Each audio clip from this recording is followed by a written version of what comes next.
সাকিব আল হাসানের জাতীয় দলে ফেরাটা এক প্রকার অনিশ্চিত। আসন্ন চ্যাম্পিয়ন্স ট্রফির আগে ওয়ানডে ফরম্যাটে নিজেদের সবশেষ সিরিজে ক্যারিবিয়ানদের মুখোমুখি হবে বাংলাদেশ।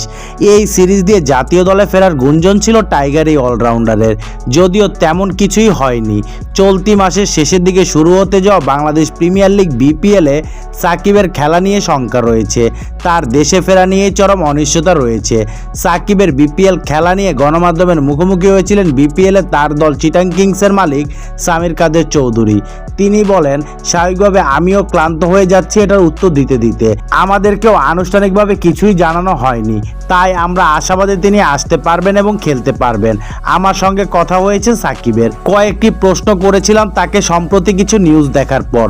উনি বলেছে এর একটিও সত্য না, উনি এগুলো বলেননি।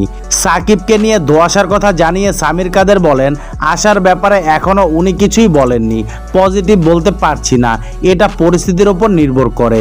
যেহেতু উনি দেশের হয়ে এই মুহূর্তে খেলতে পারছেন না, সেক্ষেত্রে এখনও ওভাবে আমাকে কিছু বলেননি।